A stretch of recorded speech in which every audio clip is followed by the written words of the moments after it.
Welcome to the Customer Care channel. So today we're talking about how you can build a customer-centric culture from day one. So let's talk the truth here. Most customers say that they put the customers first, but behind the scenes, it's a different story. That mindset doesn't often actually make it into the company culture.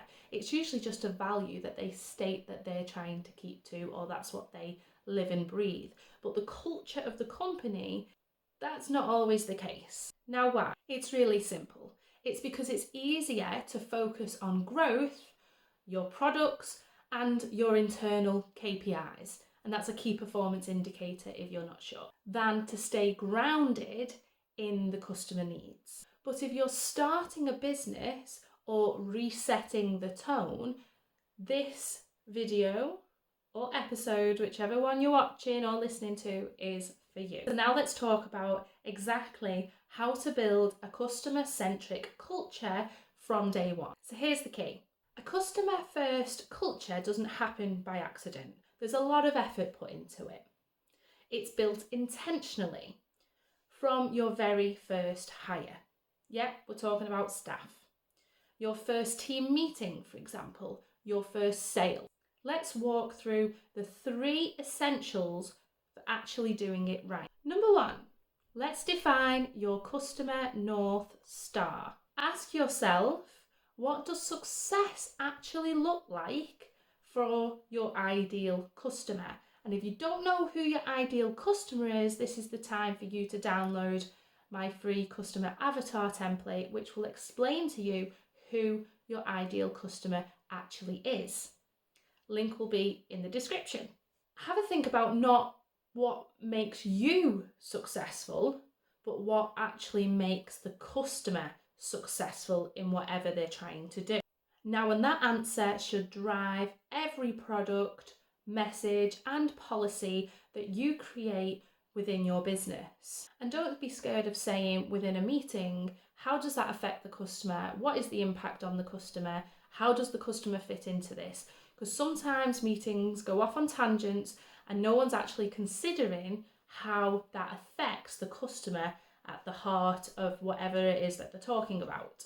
So number 2, hire for empathy, not just skill.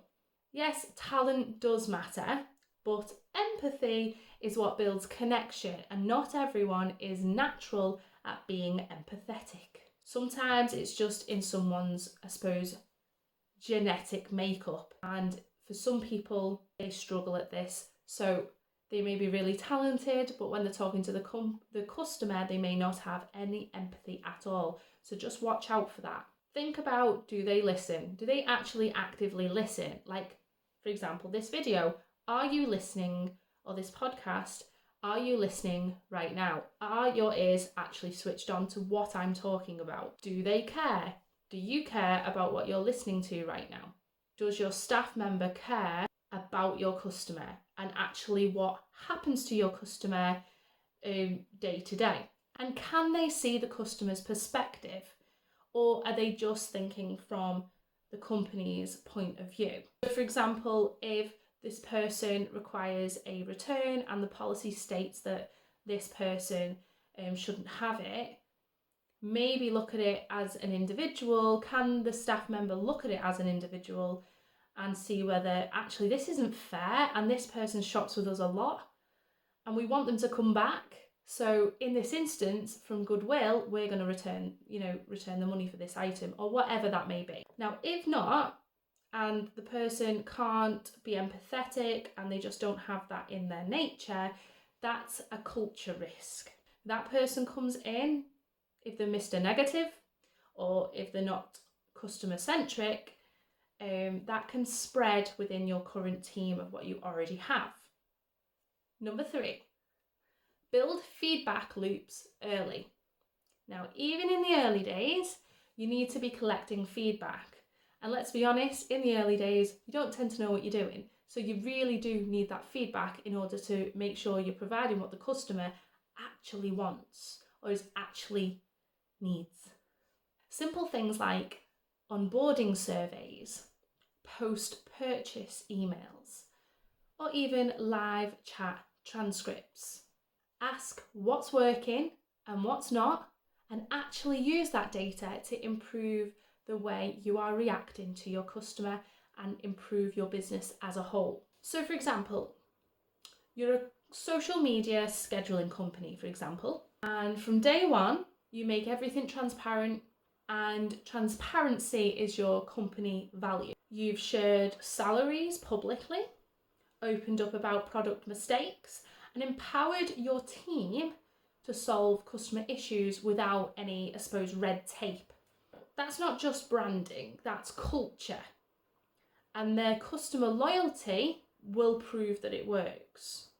So if the customer keeps coming back again and again, even though there's mistakes, even though you're telling them that things are going wrong and they keep coming back, that is customer loyalty. That is what your culture has created. Now let's bring this to life with a quick case study. So I've got a challenge for you. What I want you to do is pick one part of your business, whether it's hiring, onboarding, or weekly meetings, for example, and I just want you to ask this question. How customer-centered is it, really? So for example, if you're hiring people, is the person empathetic? Have they even mentioned the customer during their answers to your interview questions? Onboarding, are you gathering feedback? Are you telling your customer what you can provide them, what the support you can provide them? Are you telling them your communication channels, making it easy for the customer to actually give you feedback and for you to improve? Weekly meetings, are they happening all the time and nothing's actually coming out of them? Is the customer even brought up in these weekly meetings, or are they just about internal processes where the customer doesn't need to be involved? You need to ask yourself how, for example, a business process could affect your customer, because you'd be surprised the impact a little change could actually have. And make one small shift to bring the customer's voice basically into the room. So randomly, for example, in a weekly meeting, it might be worth you saying, can someone just explain to me the impact on the customer if we do this? And usually the room goes quiet because no one's actually thought about it. So ask the question. You can even answer the question. Just make sure the question is asked, because it will make sure that the whole room is thinking about the customer at the heart of whatever the meeting's about. And obviously take a moment to reflect. So who is your customer really? Which is what my customer avatar template is actually for. What do they need most from you? Have a think about whether your decisions are actually helping them or just making things easier for your team. Because it could be that you're creating a new process which is amazing for your team, but if you did one little tweak, it would also improve something for your customer. And you've got to take all these opportunities that you can get. Now, obviously, if you're watching this on YouTube, I'd love to hear your answers. So drop them in the comments down below, and I'll read every one of them and I'll comment back to you as well. So if you've got any questions, obviously pop them down there. And if you're listening on the podcast, if you want to ask any questions, jump over to YouTube and put them in the comments for me, because I will work my way through them for you. Now, a quick reminder, if you haven't already, download my free customer avatar template at customercarechannel.com. It's the foundation for building any kind of meaningful customer experience, because if you don't know who your customer is, how are you making decisions that will positively impact them? And obviously, my full customer experience course is linked below if you want to go deeper and actually learn a method for how you can improve your customer journeys throughout the year. And this is something that you can schedule in every year or every quarter, however you feel.